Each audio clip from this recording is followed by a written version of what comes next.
Hey guys, it's been a while since I did a video at East, and we got a couple new pinball machines. We just got our Godzilla in. We got a Godzilla Premium. Been on a long wait list for this. So far, so good with that one. Not much problems. We have the Jurassic Park over here at East Town, and then we have a Step Maniacs. We're actually going to be moving this one soon, which I'm not looking forward to. And we're going to be getting some Mario Karts in here to replace this. But other than that, we got, your usual stuff here. We got, Dead Heat, Big Buck Hunter, claw machines, etc., etc. We got this Spider Boxer. And then our always favorite, Dream Raiders. A lot of repair work on this. I haven't done a video on it yet, but I'm sure I'll have to. Again, repair it soon. So, but yeah, I just wanted to show some of the pins that we got over here at the East Town Mall. Like I said, we've had no problems, and some of these games that have no problems don't get any videos. So we're going to be headed over to West Town, and we're going to take a look at, we just got a Scooby-Doo CE from Spooky Pinball. And we will be working on that one. But, all right, let's head over there and we'll be right back. Okay, we're over here at the west side, and we got our brand new Scooby-Doo Where Are You pinball machine from Spooky Pinball, LLC. We have CE 375.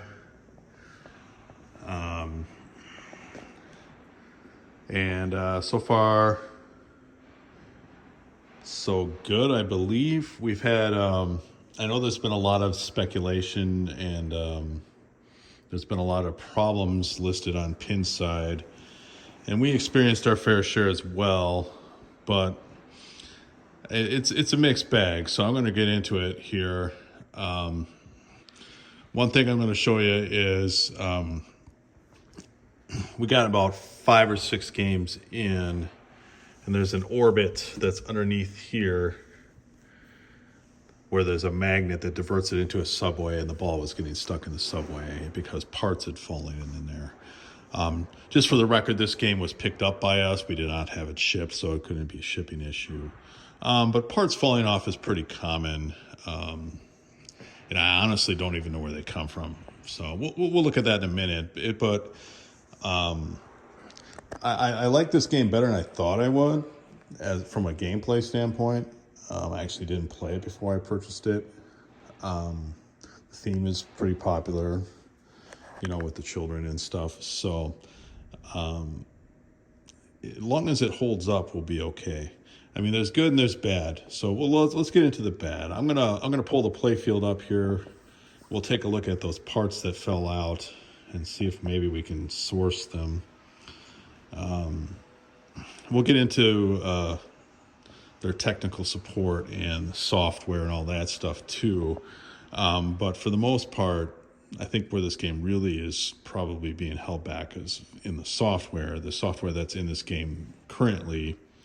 And this would be May 18th, 2023, is very bare bones. There's no match.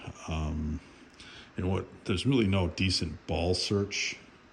We'll get into that. And there's other issues that are, kind of minor. But as a commercial product, I would say that this, for the way it stands right now, is not a commercial product.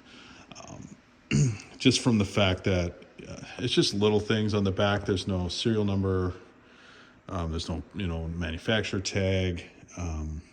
The lack of a ball search really hurts it. And the software is just, like I said, there are little things like, the start lamp flashes regardless if credits are on there. There's little to no credit control. And there's other things, but that's the bad stuff. As a pinball machine, it's not too bad. Like, the build quality is fairly decent. Better than I expected. But then again, I we ran it 5 or 6 games, and there were parts in the subway, and it was jamming up, and it wasn't solving its problem. So if this game was unattended as a commercial product, the ball would just sit in there forever, and it would just sit there.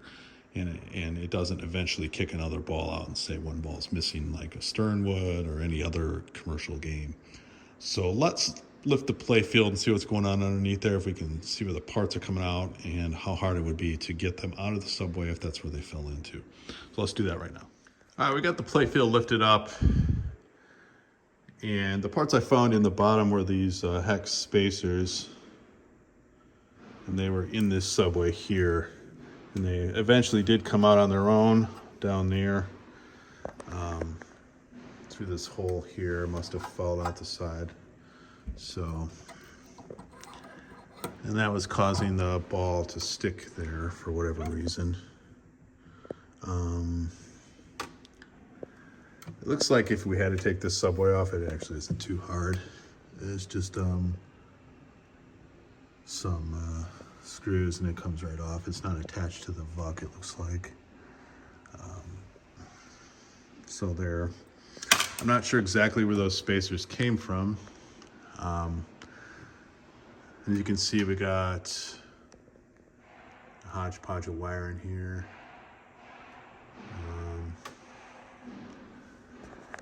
One thing I do not like in a game is servos. It's fine for this animation figure thing where it doesn't matter as much, but the servos that are on the top of the play field for kicking out the ball is not one of my most favorite things in the world. I just don't trust them. So let's have a peek here. We got these weird spacers. It's like 3D printed spacers all around here. Oops, sorry. I wonder what that's for. Is that because the screws are too long and they only wanted to buy one screw? I don't know. That's just a guess. We have some more 3D printed parts here for the switch hosing. Which is fine. I'm not a big fan of that, but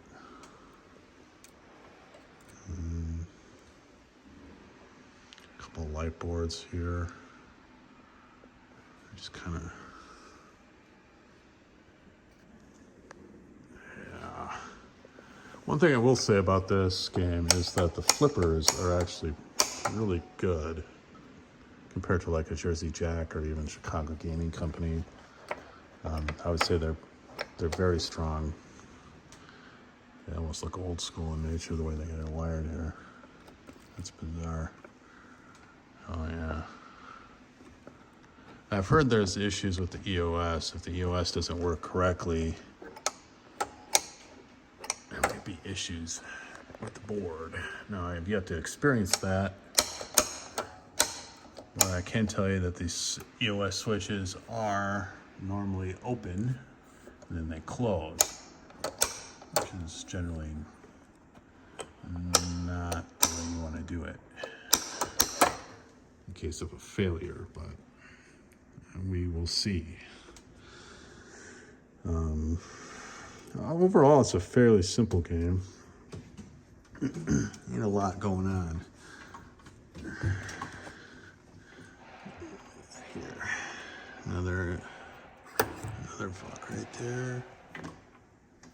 Let's do that. And it looks like here is our driver board.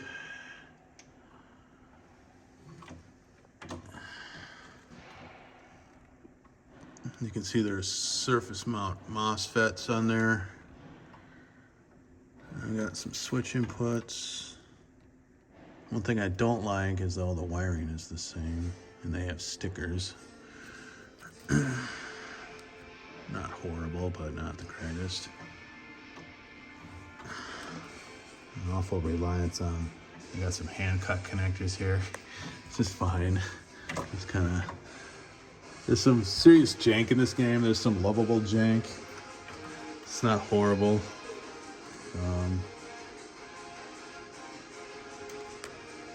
Some good humor and stuff. And there's some weird attention to detail on certain things, but not other things. And I would think that, you know, maybe a ball search would be more of a higher priority than little lightning effects and stuff, but I got some nice stickers here.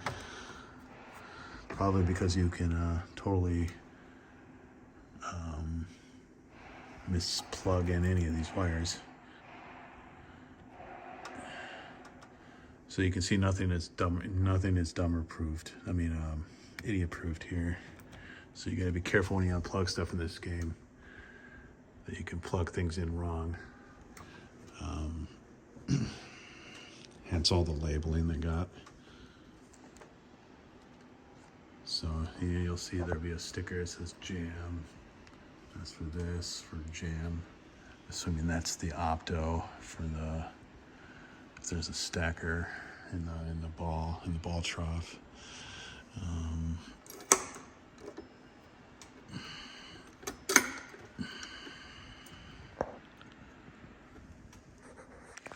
One thing that these drop targets do not have is a way to drop them in software, which is causing some of our ball hang-ups. And which would be solved if it would just kick another ball out after some time. And maybe that's coming. I don't know. The guy that they got software in this, doing the software, is actually a very nice guy, so I hate to rat on him too much. So, see down here we have our shaker motor.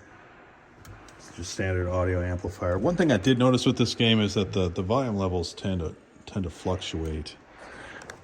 Here's another screw.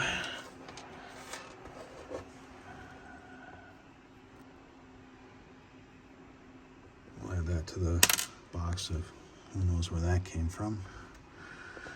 I mean, from a maintenance standpoint, it ain't too bad. I have a feeling a lot of the issues are software related. The real question is, how would a guy get this playfield off up here?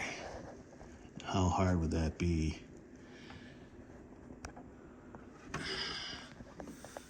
And I've yet to see any videos on that subject. Peek back here.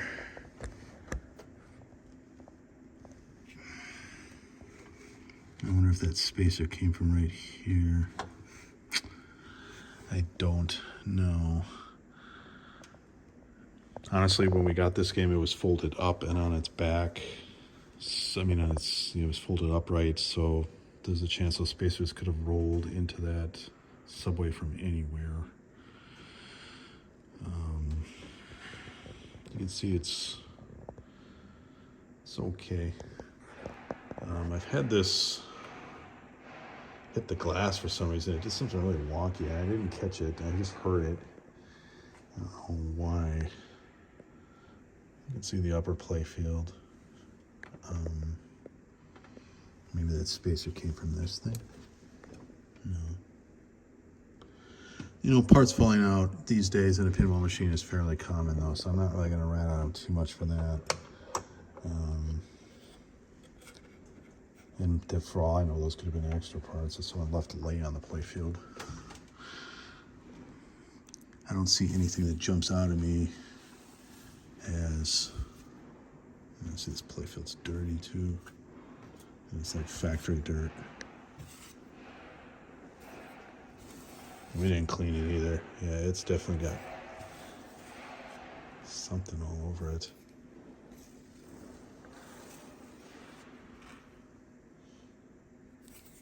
It's definitely like a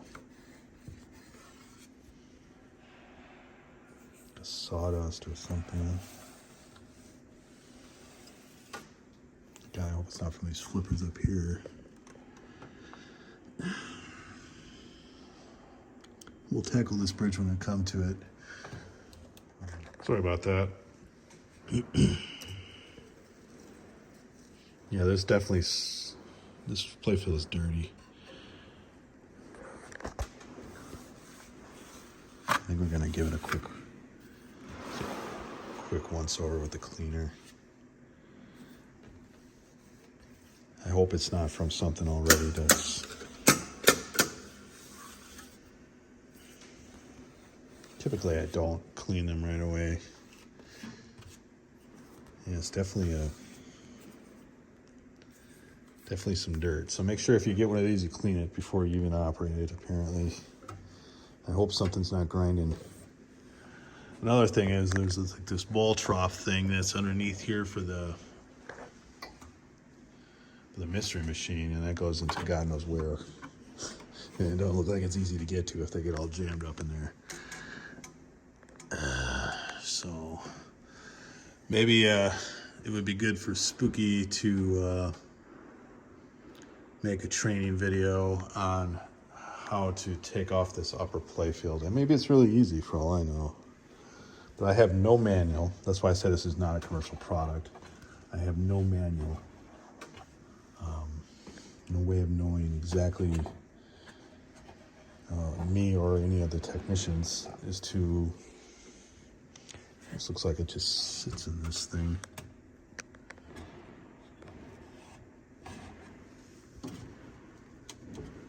Yeah, I have no way of knowing how to get this off. I'm sure there's people out there that have had to take this off for some reason or another, and probably swearing at me right now. Oh, it does not look easy. It does not look easy. Maybe it's just the screws right here. At least on that side.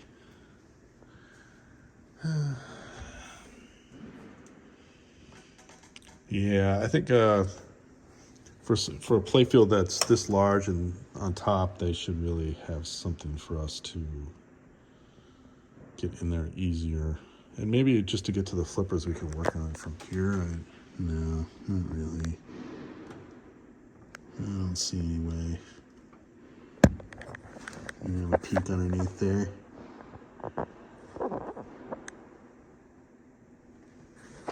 So it's a fun game though. So hopefully it's not too much of a pain in the ass to take off. But so that's an initial look at it. I would say, you know, it has potential. We'll see how well it holds up, because here it's gonna get played. So anyway, that's all I'm going to do for today, guys. This is a quick look at the Spooky game. Like I said, there's good things and bad things. So it is what it is. You get them on the phone, they'll answer. They'll try to help you the best of their ability down there. But sometimes they're yeah. So yeah, I love those guys, but we need a manual for this stuff if you want it to be a commercial product, and maybe they don't. So anyway, thanks for watching, guys, and I'll see you next time.